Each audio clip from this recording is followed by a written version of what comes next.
कागल विधानसभा मतदारसंघामधून 6व्यांदा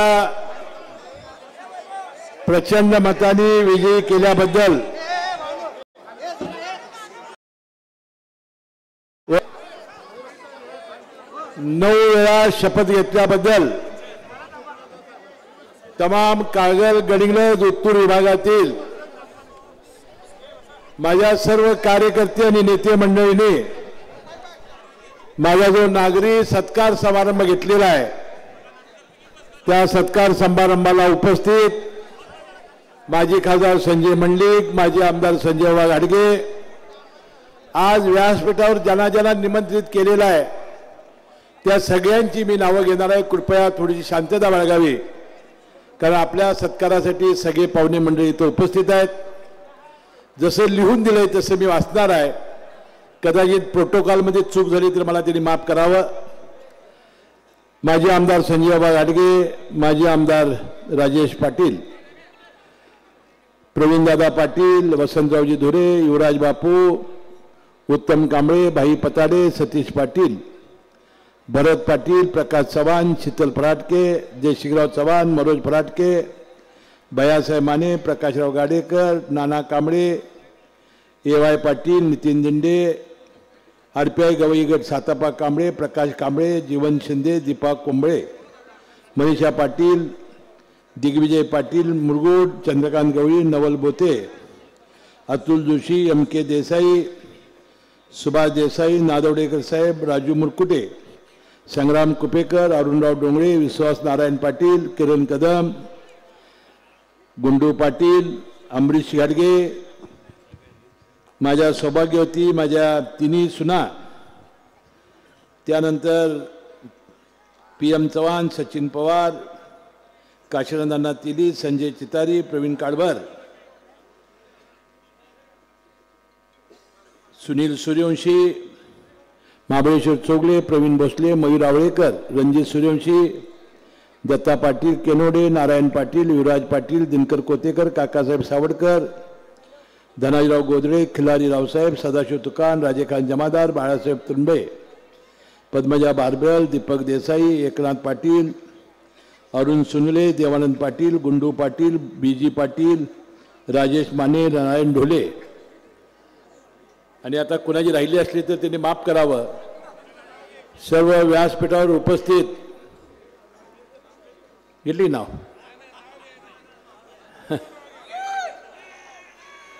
माझ्या सौभाग्यात सांगितले की त्यानंतर या सत्कार समारंभाला प्रचंड प्रमाणात उपस्थित असलेले सर्व माझ्या माता भगिनी, नागरिक, तरुण मित्र, लहान मुलं, बंधू भगिनी, पत्रकार बंधूंनो आणि मित्रांनो, परवा झालेल्या विधानसभेच्या निवडणुकीमध्ये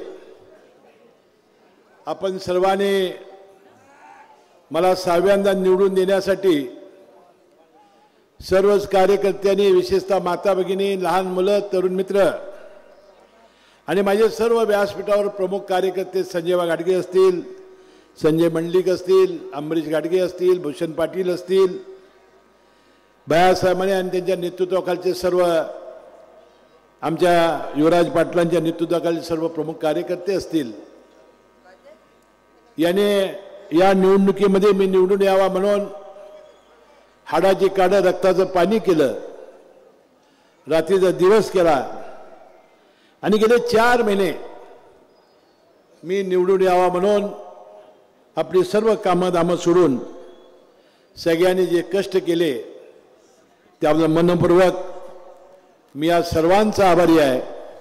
आणि ज्या जनतेनं मला प्रचंड मताने निवडून दिलं त्याला मी लवून नमस्कार करतो.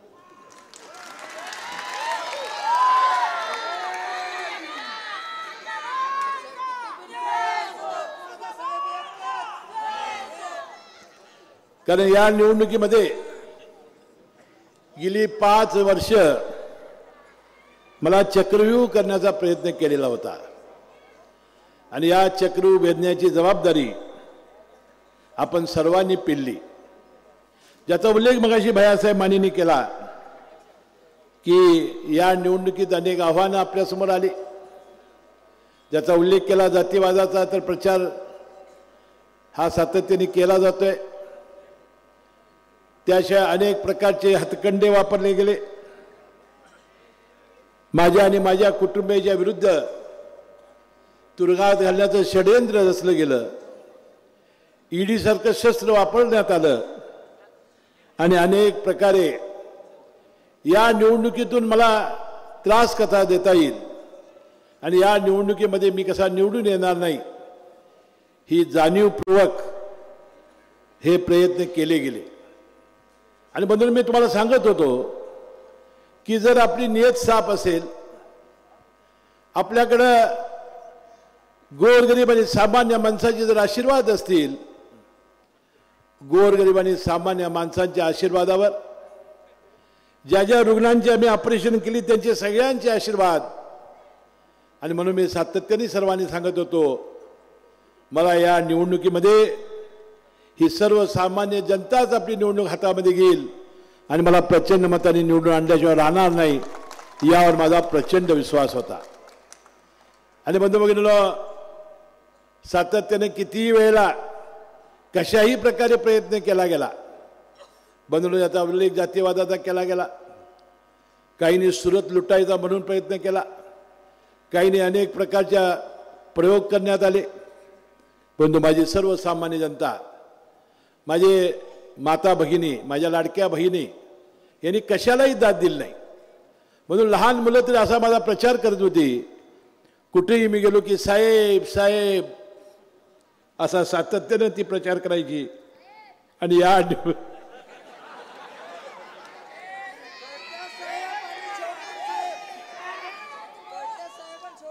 आणि या निवडणुकीमध्ये या प्रचंड प्रमाणात आपण केलेली मेहनत, आपण माझ्यावर टाकलेला विश्वास, यामुळेच या विजयी मी होऊ शकलो। आणि मला आज राज्याचे उपमुख्यमंत्री अजितदादा पवार यांचे मनपूर्वक आभार मानले पाहिजेत की त्यांनी माझ्यावर प्रचंड प्रमाणात विश्वास व्यक्त केला। आणि बंधू-भगिनींनो, या राज्याच्या मंत्रिमंडळामध्ये तिसऱ्या नंबरला शपथ घेण्याची संधी मला त्यांनी दिली, त्यांचेही मी मनपूर्वक आभार मी मानतो। बंधू-भगिनींनो, या राज्यामध्ये कधी नाही ते अभूतपूर्व विजय आपल्या या महायुतीला मिळाला। आपल्या जिल्ह्यातील तर युतीच्या 10च्या 10 जागा आल्या, ज्याचा उल्लेख प्राध्यापक संजय मंडलिकांनी केला। बंधू-भगिनींनो, या राज्यामध्ये 236 जागा हे आमच्या तिन्ही पक्षांच्या, भारतीय जनता पक्ष देवेंद्र फडणवीस साहेबांच्या नेतृत्वाखालचा, एकनाथ शिंदे साहेबांच्या नेतृत्वाखालचा शिंदे गट शिवसेना आणि अजितदादा पवारांच्या नेतृत्वाखाली बंधू-भगिनींनो राष्ट्रवादी काँग्रेस पक्ष, जनसुराज्य पक्ष, आरपीआय आठवले गट, आरपीआय कवाडे गट, त्यानंतर अनेक घटकांच्या साथीनं बंधू या राज्यामध्ये 236 एवढं बहुमत मिळालं।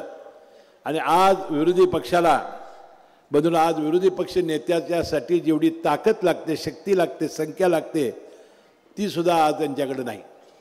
असं अभूतपूर्व यश मिळाल्यानंतर बंधू साहजिकच आपली जबाबदारी वाढलेली आहे, लोकांची आपल्याकडून अपेक्षा आहेत।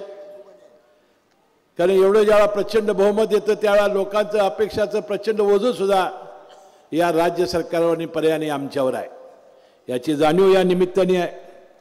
आणि म्हणून या सर्वांचं वर्णन करताना राज्याचे मुख्यमंत्री परवा विधानसभेत म्हणाले विरोधकांना, मी आमच्या विरोधकांना सांगेन, गालिब ताऊ उम्र भूल करता रहा, धूल चेहरे पर थी और वो आईना साफ करता रहा। त्याच्या चेहऱ्यावर धूळ होती आणि तो आरसा साफ करत होता। इतकं विरोधकांच्या डोळ्यावरची झापड उठली नव्हती। म्हणून मला आज आवर्जून उल्लेख केला पाहिजे की ज्या पद्धतीनं मुख्यमंत्र्यांनी परवा विधानसभेमध्ये आपलं राज्य आता कसं चालणार आहे, आपल्या आता आपण अपेक्षा कशा पद्धतीनं पूर्ण करणार आहोत, त्याचं त्यांनी अतिशय चांगलं वर्णन त्यांनी आपल्या भाषणामध्ये केलं होतं। बंधू भगिनींनो, कुठं आहे ते पेपर? ते म्हणाले, महाराष्ट्र आता थांबणार नाही, सोबत राहू एक दिलाने, घडवू महाराष्ट्र पुन्हा नव्याने, समृद्धीचा वेग कुणी रोखणार नाही, महाराष्ट्र आता थांबणार नाही. उद्योग गुंतवणूक येत आहे जोमाने, बेरोजगारांना देऊ रोजगाराची साथ, तरुणाईचे स्वप्न आता भंगणार नाही, आता महाराष्ट्र आता थांबणार नाही. रस्ते पूल आणि रेल्वेचे धागे, सुखदायी प्रवासाचे स्वप्न होईल जागे, गतीला स्थगिती मिळणार नाही, महाराष्ट्र आता थांबणार नाही. विकासाच्या स्वप्नाबाबत सेतू अटल, मुंबईच्या वेगासाठी आहे कोस्टल, मराठी माणसाचं स्वप्न भगणार नाही, महाराष्ट्र आता थांबणार नाही. जलयुक्त शीत देईल जवजीवन, नदी प्रौढ प्रकल्प फुलवतील नंदनवन, राज्यात दुष्काळ भविष्यात दिसणार नाही, आता महाराष्ट्र थांबणार नाही. पानंद रस्त्याने जुडू शेत शिवार, आनंदाचा शिदा देई आधार, उपाशी पोटी कोण झोपणार नाही, महाराष्ट्र आता थांबणार नाही.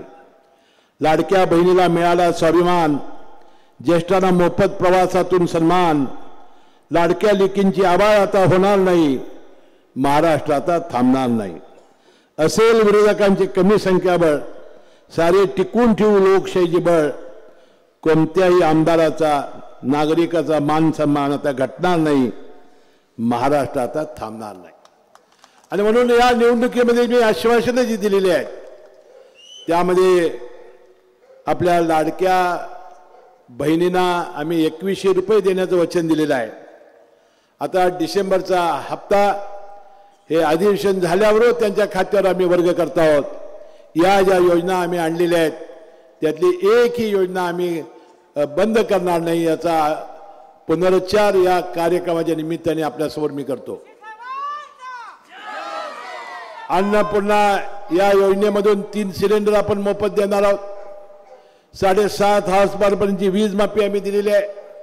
या सगळ्या ज्या योजना आहेत त्या कितीही कर्ज काढायला लागलं, काही काटकसर करावी लागली तर करत राहून आम्ही सगळ्या या योजना देत राहू.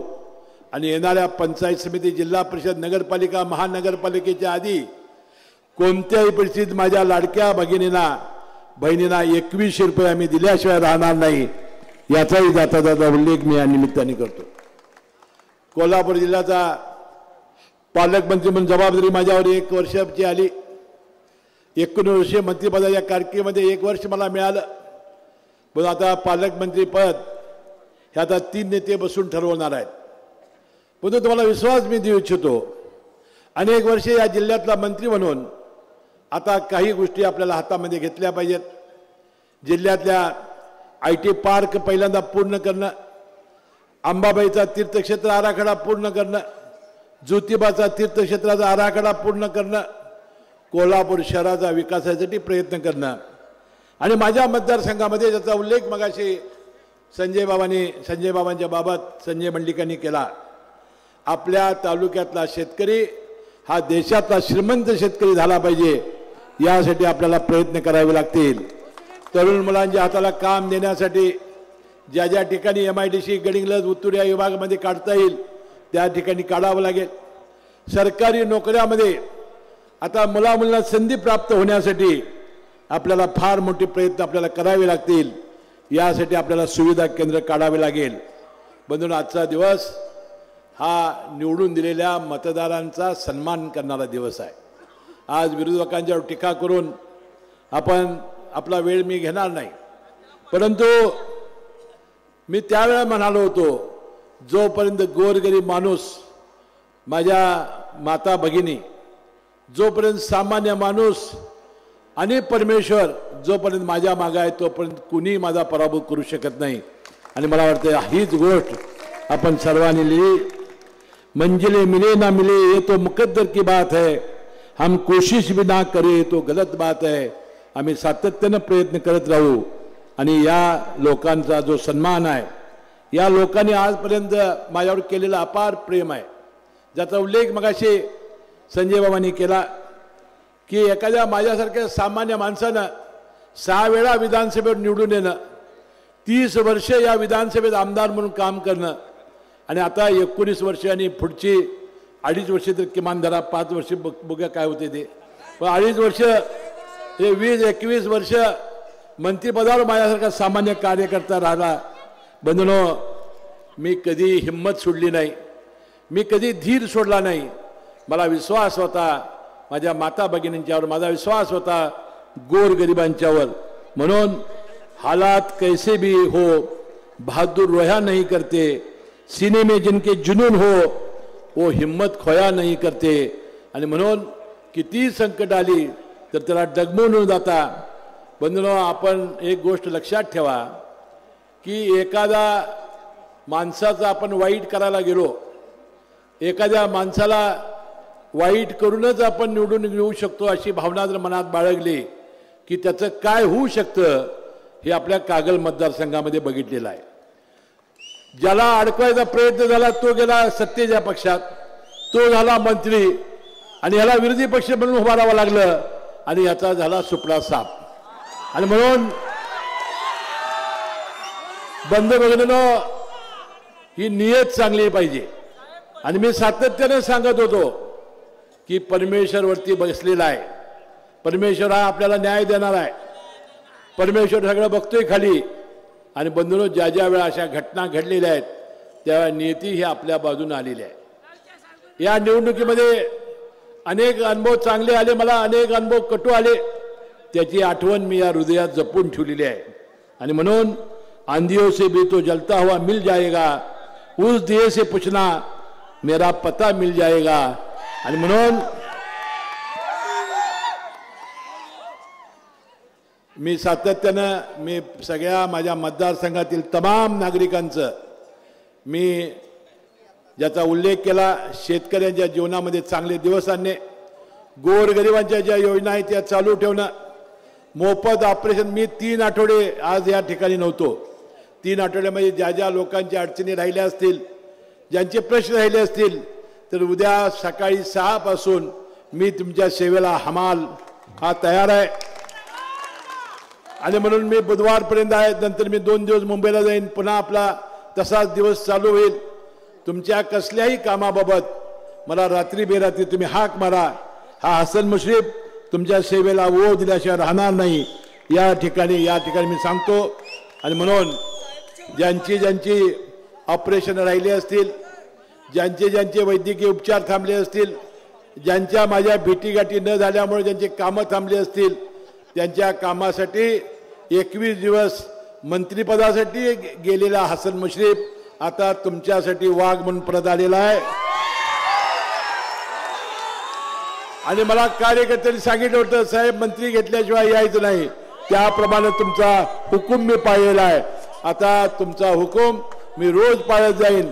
तुमच्या सेवेसाठी मी त्यावेळी म्हणालो तुम्हाला एक पुन्हा संधी द्या, 5 वर्ष तुमची हमाल म्हणून सेवा करेन, प्रामाणिकपणाने काम करेन असा पुन्हा एकदा आशावाद प्रकट करतो.